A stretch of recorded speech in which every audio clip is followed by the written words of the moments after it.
नमस्कार दोस्तों, मेरी YouTube चैनल इंद्रजाल किताब मंत्र में आपका स्वागत है। आज का जो विषय है वो है मसान साधना।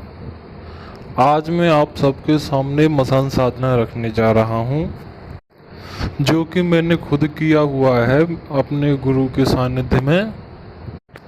मसान साधना जैसे आप किसी देवी देवता को सिद्ध करते हो, ऐसे ही ये मसान सिद्ध होता है और आपको कष्ट नहीं देगा। ये चाहे आपका कोई परिवारीजन हो, आपका कोई बालक हो, आपकी कोई पत्नी हो, घर हो, बाप, कोई भी हो, किसी को भी ये कष्ट नहीं देगा, क्योंकि ये उसी प्रकार से पहले वचनबद्ध किए जाता है।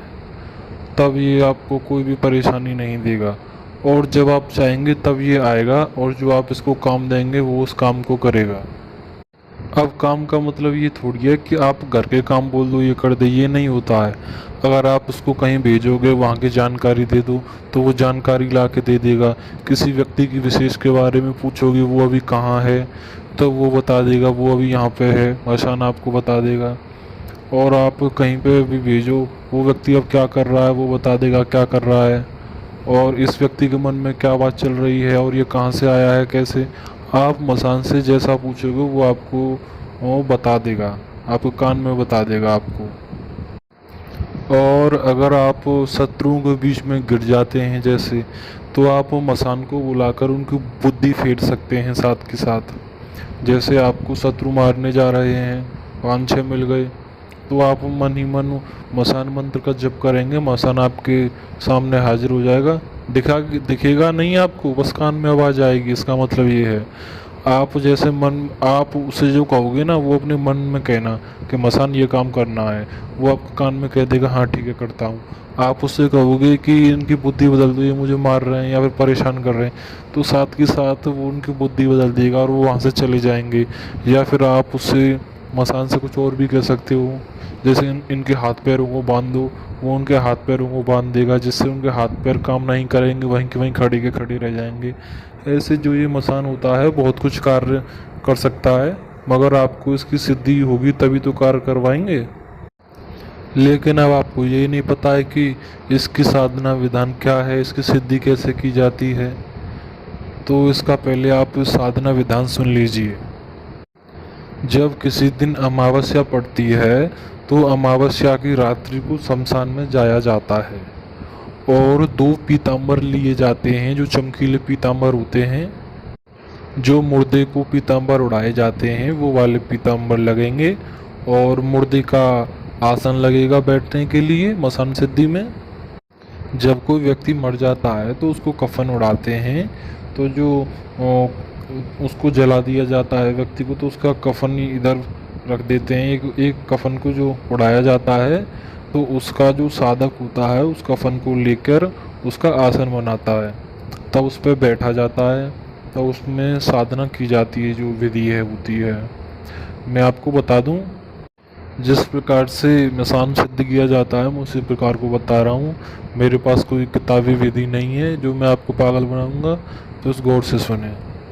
वो किताबों में बता देते हैं ना कि मरघट में जाना है, वहाँ पर इस यंत्र को लिख के जाना है, यंत्र चढ़ा देना है, ऊपर से आप वहाँ पर दारू पीनी है, फिर वो मसान को पिलानी है किसी चिता के ऊपर, और मसान आ जाएगा आपसे मांगेगा मांगो बच्चा क्या। ऐसा कुछ नहीं होता है। इन किताबों में जो दिया होता है वो सख्त झूठ है। अब आज तक मुझे कोई आप व्यक्ति दिखा दो जिसने किसी किताब में से साधना करके सफलता प्राप्त की हो। नहीं मिली होगी किसी को सफलता, क्योंकि ये किताबी ज्ञान अधूरा होता है। अगर आपको ये साधना करनी है तो किसी अच्छे गुरु के संरक्षण में आपको जाना होगा, तभी आपको सिद्धि होगी। तो सुने आगे का विधान। तो आपको 2 पीताम्बर लेने हैं। एक तो आपको लुंगी की तरह लगाना है और दूसरा पीताम्बर आपको ओढ़ना है, और कफन का आपका आसन होगा। और आपको पीली सरसों चाहिए, काली सरसों नहीं, पीली सरसों। और शराब चाहिए, और सरसों का तेल चाहिए, और मिट्टी का दीपक चाहिए, और रुई चाहिए। और इसमें हवन विधि नहीं चलती है, हवन नहीं चलेगा इसमें। और आपको एक सेंट लेना है। जहाँ आप साधना करने बैठे वहाँ पर आपको दूर तक सेंट से छिड़काव करना है। अब आपको करना क्या है कि जहाँ मुर्दे की हड्डियाँ पड़ी रहती हैं वहाँ पर मुर्दे की हड्डियों को लेकर थोड़ा सा मुर्दे की हड्डियों का सा शेप बनाना है, आकृति बनानी है मुर्दे की हड्डियों की सी। मैं आपको बता दूं, वैसे तो ये साधना गुरु के संरक्षण में की जाती हैं। आप इनको वैसे करने की कदापि ना सोचें, क्योंकि इससे हानि ही होगी।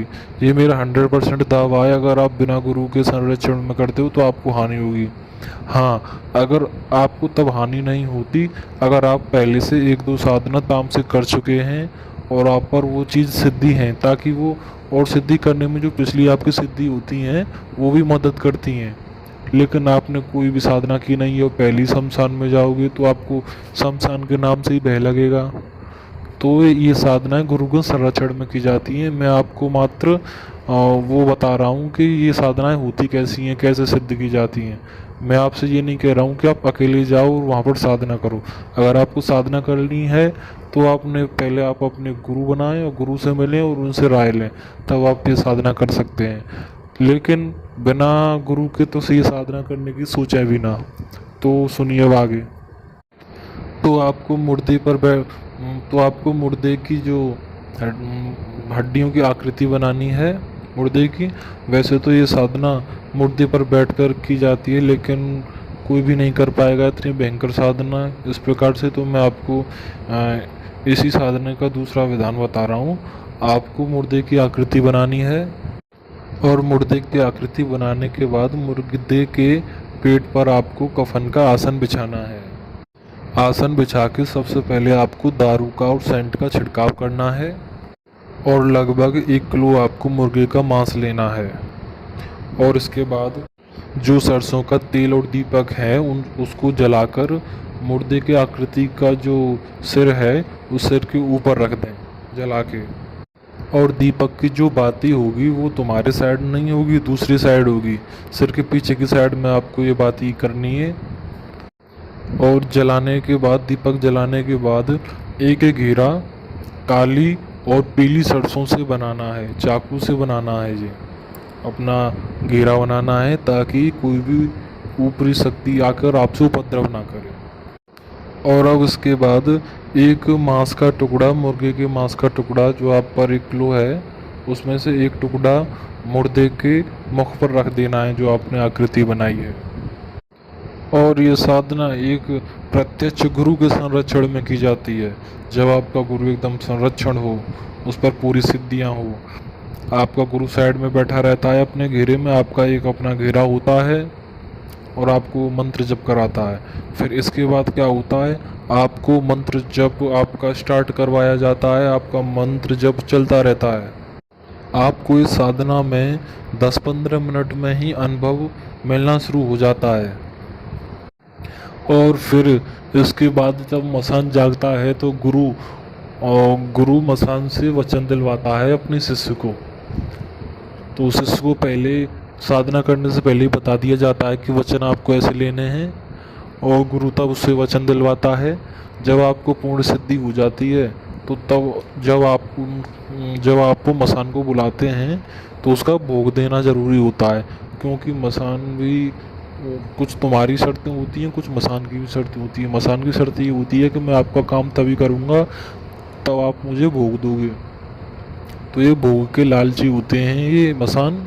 आपने जैसे कोई इनसे कार्य करवा लिया तो ये अपना भोग मांगते हैं, जैसे फूल बतासा, पान बतासा, कुछ भी जो इनका भोग होता है, जिस भोग पर आप इनको राजी करें कि मेरी बस इतनी ही ये है, मैं यही आपको भोग दे सकता हूँ और मेरी ज़्यादा मैं पैसे वाला नहीं हूँ, बस इतना ही भोग दे सकता हूँ, आप राजी हो तो बताओ। तो मसान राजी हूँ, मसान को होना ही पड़ता है, क्योंकि मसान पहले सोचता है कि बड़ा भोग मिल जाए। जब आदमी नहीं मानता है, छोटे छोटे पे लाकर छोटा, सबसे छोटा भोग बताना चाहिए ताकि आपको देने में कोई परेशानी ना हो। इसके बाद जब भी आपको कोई मसान से कार्य करवाना हो तो उसका मंत्र बोलकर आप, वो आता है, आप उससे बता दीजिए, वो आपका कार्य करेगा। किसी को संतान नहीं हो रही हो, किसी को भूत प्रेत चढ़े हों, किसी को कोई भी परेशानी हो ऊपरी, तो मसान उस कार्य को करता है। अगर हाँ कोई और ऊंची शक्ति है मसान से तो कोई व्यक्ति पर कोई दूसरी शक्ति चढ़ी हुई है जो मसान से कंट्रोल नहीं हो सकती, तो मसान आपसे बोल देगा कि ये मुझसे कंट्रोल नहीं हो सकती, ये मुझसे बड़ी शक्ति है। तब ऐसा वो साफ साफ बोल देगा। अगर वो उस काम को कर सकता है तो साथ के साथ उस काम को कर देगा, और उस काम को करने के बाद आपको भोग देना ज़रूरी होता है। तो ये थी आज की जानकारी। और मैं आपको बता दूं, मेरे डिस्क्रिप्शन बॉक्स में एक लिंक दी गई है, उसमें बहुत सारे मंत्र हैं। उस लिंक से उस एप्लीकेशन को डाउनलोड कर लें। उसमें बहुत सारे मंत्र हैं, बहुत सारी सिद्धियों की विधि है, तो उसको भी देख लें। और आपको अगर वीडियो अच्छी लगी हो तो वीडियो लाइक करें, चैनल को सब्सक्राइब करें। अगर वीडियो अच्छी नहीं लगी तो डिसलाइक भी कर दें, लेकिन करो, या तो लाइक करो या डिसलाइक करो, और चैनल को सब्सक्राइब कर लें। तो आज की वीडियो में बस इतना ही। धन्यवाद।